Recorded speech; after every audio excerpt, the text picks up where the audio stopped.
রনি, রনি রে, রনি। কি হলো ভাই? কুটেছিলি ডাকলে শুনতে আসিনি ও? এই তো এই পাশেই ছিল। গরুটা তো কদিন ধরে ঝিমাচ্ছে। তাহলে আমি কি করবো? ডাক্তার ডেকে আসবো? না, ডাক্তার দেখতে হবে, এর আগে তো 3-4 হয়েছে। গরুটা ভাবছি বিক্রি করে দেবো। আর একবার দেখলে হতো না? এবার কোনো দেখা দেখি নাই, এবার বিক্রি করে দেবো। ঠিক আছে, তোমার যা ভালো মনে হয় তাই করো। এখানে আসলি তাহলে যা। ঠিক আছে।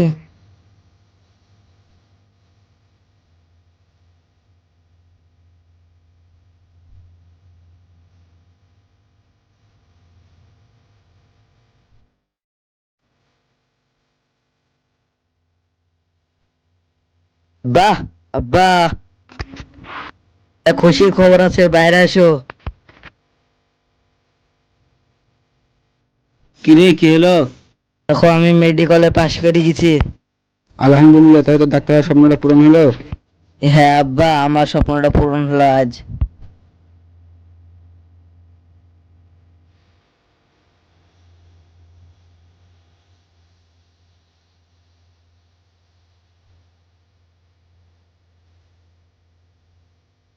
কিন্তু আব্বা, কিন্তু না। ভর্তির প্রথমে 1.5 লাখ টাকা লাগবে তো। 1.5 লাখ টাকা? গরিব মানুষ, দিন আনে দিন খায়, এতটা কোথায় পাবো? ঠিক আছে, তুই বাড়িতে, আমি দেখছি। ঠিক আছে। কি করবো, তাহলে তো কোনো উপায় না, জমিটাই বেচতে হবে। দেখি। এই কারোর টাকার অভাবে স্বপ্ন পূরণ হয় না হো। ছেলেটাকে চাকরি হবে, আমাকে সাহায্য করতে হবে।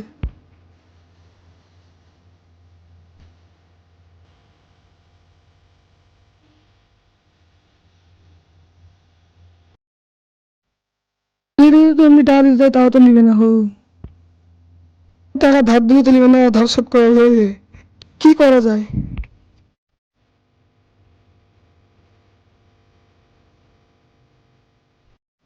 ভাই, গরু বেচা হয়ে গেল? হ্যাঁ, হয়ে গেছে। তো না, আর বেশি টাকা না তো। ঠিক আছে।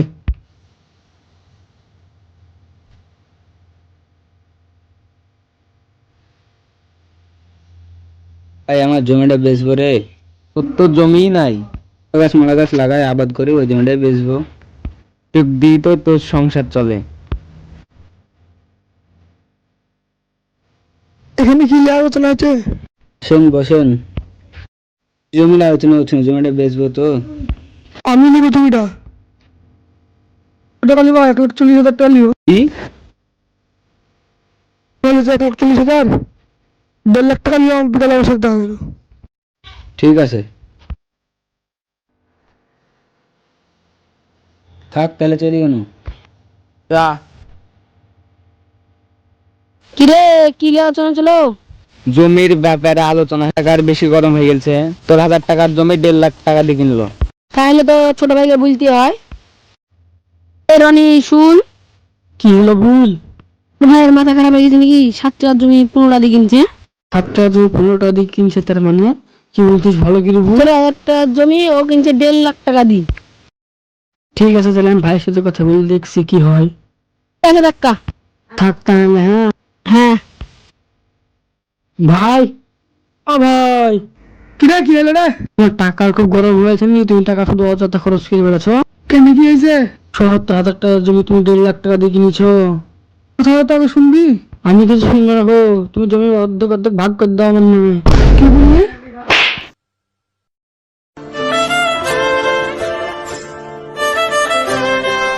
তাহলে শুন, ওই পাড়া মাহাতো ছেলে ভালো রেজাল্ট করেছে, কারো ভাবে ভর্তি হতে পারছে না।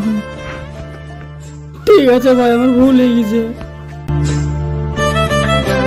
সিজা ভাই, তুমি এত ভালো। কোনো ব্যাপার নয়, আসো ঘরে আসো।